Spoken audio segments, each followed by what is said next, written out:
of the House. I, I, I,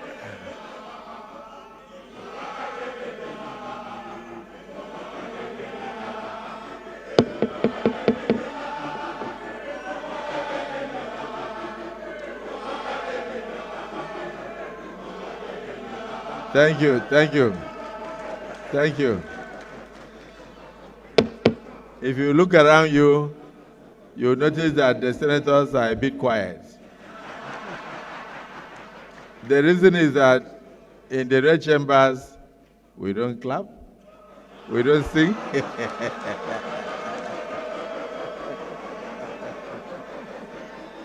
we only face the business of legislation, and then we pretend as if we don't smile at all. But I thank you for recognizing my brother, the head of the House of Representatives. Yes.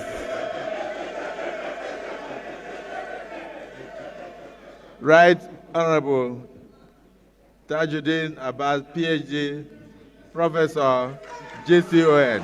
You will now give the vote of thanks. GCON. His Excellency Senator Bola Ahmed Tinubu, GCFR President, Commander-in-Chief of the Armed Forces of the Federal Republic of Nigeria, my dear brother, distinguished Senator Godswill Akpabio, GCON, the President of the Senate, Honorable Justice Kudirat Keke Eku, the Chief Justice of the Federation, distinguished Senator Barrow Jibril, the Deputy President of the Senate, my dear brother, Right Honorable Benjamin Kalu, the Deputy Speaker of the House of Representatives, the Chairman of the Nigerian Governors Forum, and the Governor of Kwara State, the APC, the Governor of the APC Progressive Governors,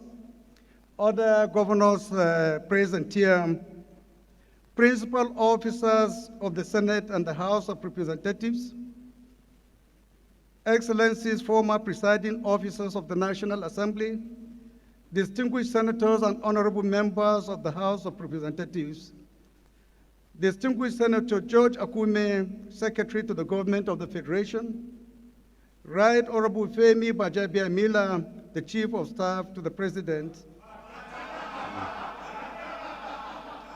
members of the Federal Executive Council present here, Excellencies, the National Chairman of the greatest party in Africa, or Alhaji Ganduje, other representatives of party chairmen here, head of civil service of the Federation, members of the diplomatic corps, the chairman of the National Assembly Service Commission and his commissioners, clerk to the National Assembly, deputy clerk to the National Assembly, clerk to the Senate and House of Representatives, secretaries of directorates of the National Assembly, head of security agencies, head of federal agencies and parastatals, National Assembly management staff, distinguished invited guests, members of the press,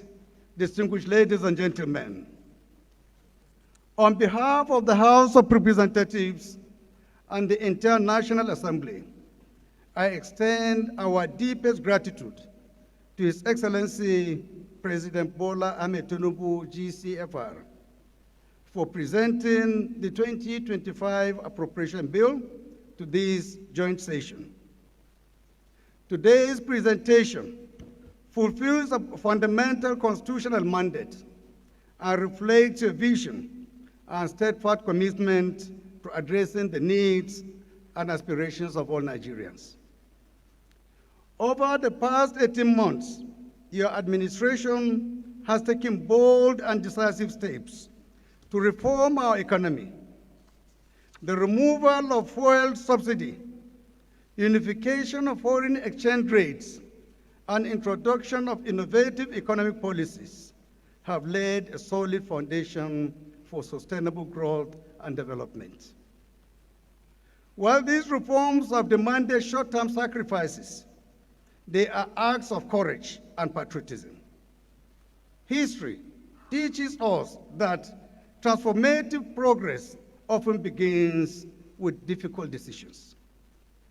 Examples from China's market reforms, India's liberalization, and South Korea's industrialization have found the enduring benefits of such bold actions.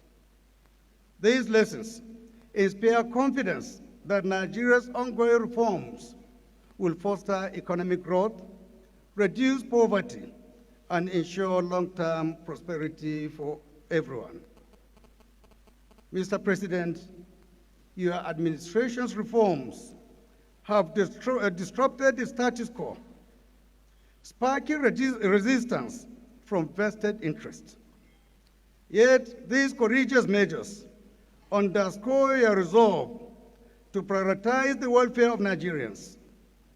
The National Assembly stands ready to support these reforms through legislative backing and to facilitate public engagement for greater understanding and acceptance. Your Excellency, 2024 has been a year of mixed economic fortunes. The National Bureau of Statistics reported GDP growth of 3.46% in the third quarter, up from 3.19% in the second quarter, largely driven by the services sector. Despite challenges posed by climate change and insecurity, agriculture remained a critical contributor, accounting for 17.22% of nominal GDP in the first quarter and 22.61% in the second quarter. However, inflation rising to 33.88% in October, alongside escalating food and energy costs, continue to strain households across the country. Nonetheless, the International Monetary Fund's projection of 3.2% growth for 2025 underscores a positive trajectory if reforms are sustained and structural issues addressed. Mr. President, your international engagements have further reinforced Nigeria's global standing. The agreements from your September 2024 visit to China are said to transform rail transport, enhance digital literacy, boost agriculture, and strengthen national security, while elevating Nigeria-China relationship to a comprehensive strategic partnership. Engagements in France similarly secured 300 million euro for critical sectors, while Brazil's 4.2 billion grant to strengthen agriculture underscores your focus on sustainable growth. Notably, one of your administration's remarkable achievements is advancing local government autonomy, ensuring that resources reach grassroots communities and empowering them to address their specific needs. This commitment to transparency and accountability will have a lasting impact, particularly on our rural communities. Your Excellency, the proposed 2025 budget of 49.7 trillion, which is a 35% increase over 2024, is really ambitious and very commendable. The projections of 4.6% GDP growth, a crude oil price of $75 per barrel, an exchange rate of 1,400 to the dollar, and oil production of 2.06 million barrels per day are bold but very achievable. However, Nigeria's fiscal realities warrant critical reflection. Despite being Africa's most populous nation, with over 220 million people, our 2024 national budget of $36.7 billion remains modest compared to countries like South Africa, with a budget of 160 billion for its only 60 million citizens. Egypt with $110 billion for its 110 million people. Algeria with 60 billion naira, $60 billion for its 45 million people. And Morocco allocating $50 billion for its only 37 million residents. Indeed, Nigeria's low tax revenue also remains a major constraint. Our tax to GDP ratio, currently at approximately 10.9% for 2024, is among the lowest in Africa, significantly below the continental average of 15.6%.